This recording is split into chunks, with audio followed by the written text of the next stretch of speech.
بسم اللہ الرحمن الرحیم۔ السلام علیکم۔ فیاض حنیف سندھو آپ کی خدمت میں حاضر ہے۔ آج ہم لیکچرز کا ایک نیا سلسلہ شروع کر رہے ہیں، سورہ یوسف جو کہ قرآن پاک کی 12ویں صورت ہے۔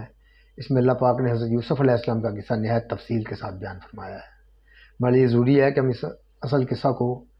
پڑھیں، اس کو سمجھیں، اس کے نازل کیے جانے کا جو مقصد ہے اس کو بھی سمجھیں۔ یہ حضرت یوسف علیہ السلام کا قصہ بائبل میں بھی اس کی تفصیلات موجود ہیں، لیکن یہودی روایات سے اس میں بہت سی رد و بدل اور غیر ضروری واقعات کا اضافہ کر دیا گیا ہے، اور اصل جو حقائق ہیں ان کو مسخ کر دیا گیا ہے۔ اس لیے ہمارے لیے ضروری ہے کہ ہم قرآن پاک میں سے اصل قصہ کو پڑھیں اور اس کو سمجھیں۔ آج کے اس لیکچر میں سورہ یوسف کا تعارف پیش کروں گا، اس کے نازل کیے جانے کا مقاصد جو ہے وہ بیان کروں گا۔ پھر اس سے نیکسٹ جو لیکچرز ہیں، اگلے لیکچرز میں اس کا ترجمہ اور تشریح بیان کی جائے گی۔ یہ ترجمہ، تشریح اور یہ سورہ کا تعارف جو ہے یہ سید ابو العلا مودودی رحمۃ اللہ علیہ کی تصنیف کردہ تفہیم القرآن، جو کہ انہوں نے قرآن پاک کی تفسیر لکھی ہے، اس میں سے پیش کیا جائے گا۔ اعوذ باللہ من الشیطان الرجیم، بسم اللہ الرحمن الرحیم۔ حضرت یوسف علیہ السلام حضرت یعقوب علیہ السلام کے بیٹے، حضرت اسحاق علیہ السلام کے پوتے اور حضرت ابراہیم علیہ السلام کے پڑپوتے تھے۔ اس دور میں مصر کے اوپر 15ویں خاندان کی حکومت تھی، جو کہ ہائکسس کنگز کے نام سے جانے جاتے تھے۔ مولانا نے ہائکسس کنگز کا ترجمہ چرواہے بادشاہ کا کیا ہے۔ یہ لوگ عربی النسل تھے اور فلسطین و شام سے لگ بھگ 2000 قبل از مسیح میں مصر میں جا کر حکومت پر قابض ہوئے تھے۔ موجودہ زمانے کے محققین جنہوں نے بائبل اور مصر تاریخ کا تقابلی جائزہ لیا ہے، عام رائے یہ رکھتے ہیں کہ یہ ہائکسس کنگز جو تھے، ان میں جس فرما روا کا نام مصری تاریخ میں ایپوفس ملتا ہے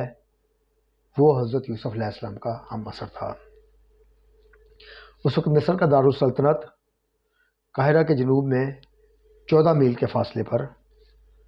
موجود تھا، جس کے کھنڈرات اب بھی وہاں پر پائے جاتے ہیں۔ حضرت یوسف علیہ السلام 17-18 سال کی عمر میں وہاں پہنچے، 2-3 سال عزیز مصر کے ہاں رہے، 8-9 سال جیل میں گزارے،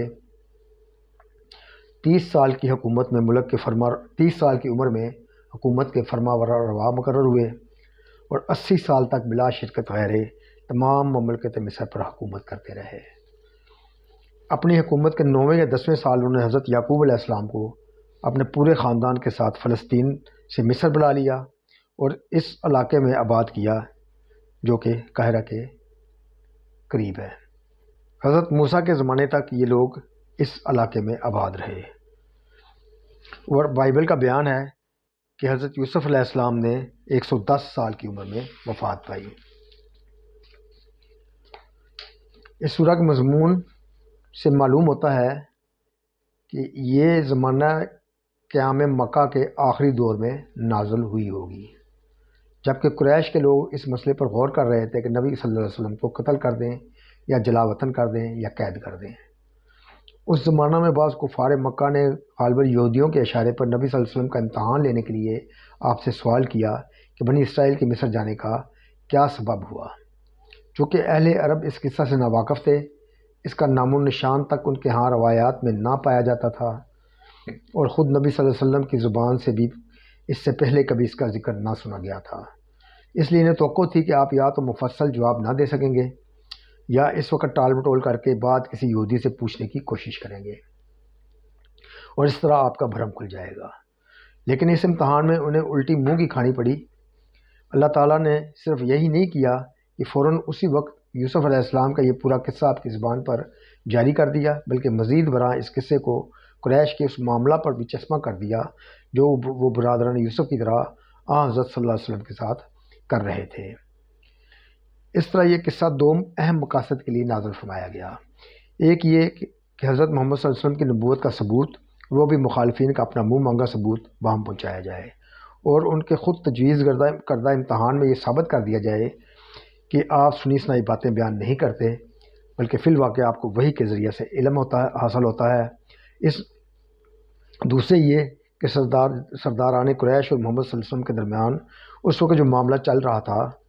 اس پر برادران یوسف اور یوسف علیہ السلام کے قصے کو چسپاں کرتے ہوئے قریش والوں کو بتایا جائے کہ آج تم اپنے بھائی کے ساتھ وہی کچھ کر رہے ہو جو یوسف علیہ السلام کے بھائیوں نے ان کے ساتھ کیا تھا، مگر جس طرح وہ خدا کی مشیت سے لڑنے میں کامیاب نہ ہوئے، آخر کار اسی بھائی کے قدموں میں آ رہے جس کو انہوں نے کبھی انتہائی بےرحمی کے ساتھ کنویں میں پھینکا تھا۔ اس طرح تمہاری زور زمائی بھی خدائی تدبیر کے مقابلے میں کامیاب نہ ہو سکے گی، اور ایک دن تمہیں بھی اپنے اسی بھائی سے رحم و کرم کی بھیک مانگنی پڑے گی جسے آج تم مٹا دینے پر تلے ہوئے ہو۔ یہ مقصد بھی سورہ کے آغاز میں صاف صاف بیان کر دیا گیا ہے۔ چنانچہ فرمایا لقد کانا فی یوسف و اخواتہ آیات للسائلین، یوسف علیہ السلام اور اس کے بھائیوں کے قصے میں ان پوچھنے والوں کے لیے بڑی نشانیاں ہیں۔ حقیقت یہ ہے کہ یوسف علیہ السلام کے قصے کو حضرت محمد صلی اللہ علیہ وسلم اور قریش کے معاملے پر چسپاں کر کے قرآن مجید نے گویا ایک سری پیشگوئی کر دی تھی، جسے آئندہ 10 سال کے واقعات نے حرف برف صحیح ثابت کر کے دکھا دیا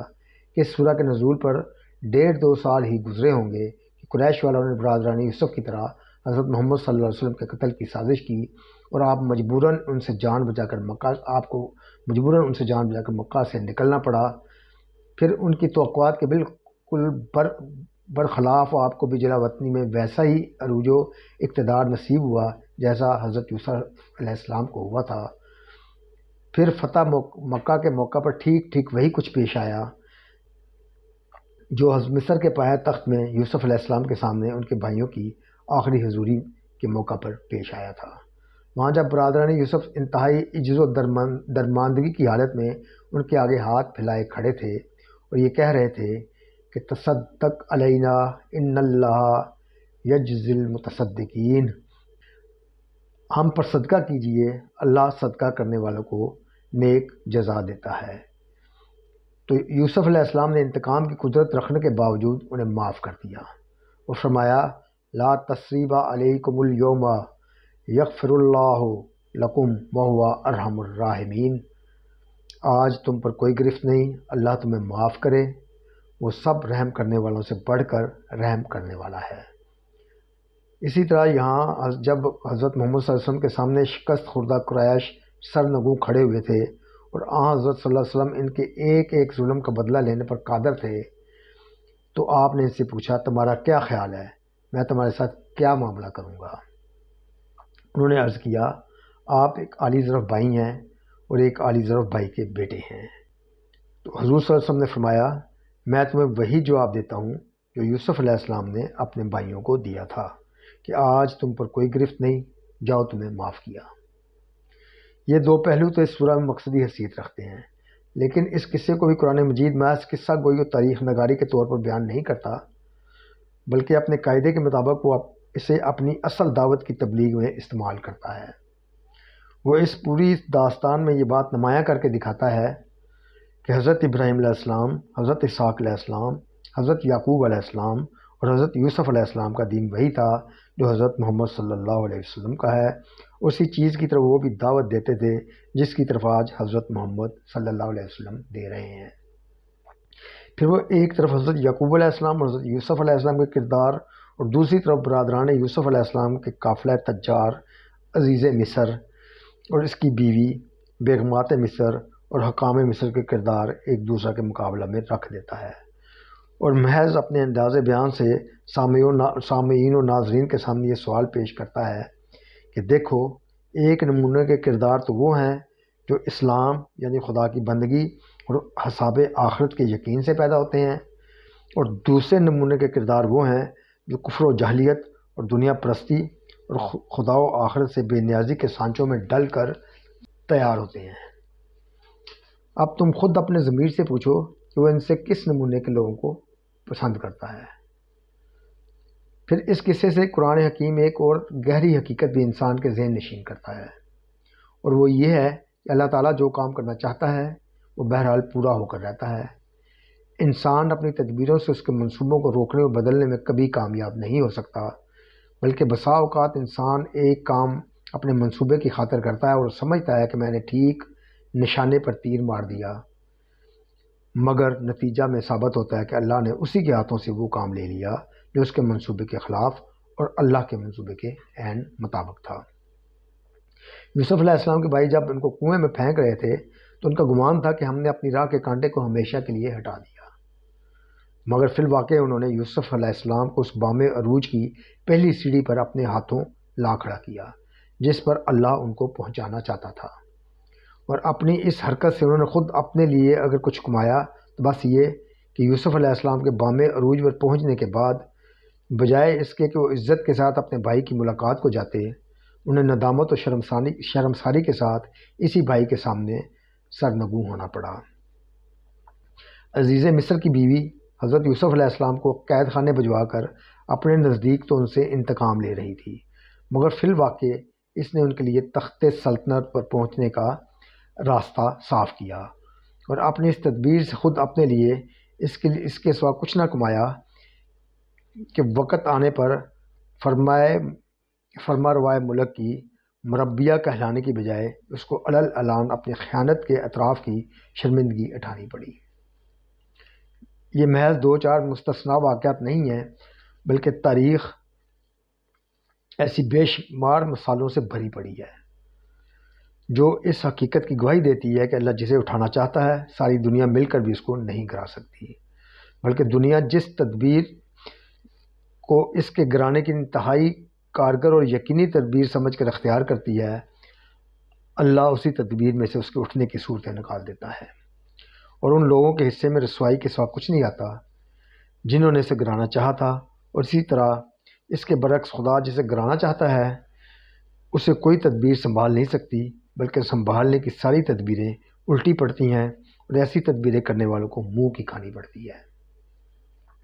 اس حقیقت حال کو اگر کوئی سمجھ لے تو اس سے پہلا سبق تو یہ ملے گا کہ انسان کو اپنے مقاصد اور اپنی تدابیر دونوں میں ان حدود سے تجاوز نہ کرنا چاہیے جو قانون الہی میں اس کے لیے مقرر کر دی گئی ہیں۔ کامیابی و ناکامی تو اللہ کے ہاتھ میں ہے، لیکن جو شخص پاک مقصد کے لیے سیدھی سیدھی جائز تدبیر کرے گا وہ اگر ناکام بھی ہوا تو بہرحال ذلت و رسوائی سے دوچار نہ ہوگا، اور جو شخص ناپاک مقصد کے لیے ٹیڑھی تدبیریں کرے گا وہ آخرت میں تو یقیناً رسوا ہوگا، مگر دنیا میں اس کے لیے رسوائی کا خطرہ کچھ کم نہیں ہے۔ دوسرا اہم سبق اس سے توکل علی اللہ اور تفویض الی اللہ کا ملتا ہے، یعنی اللہ تعالیٰ کے اوپر توکل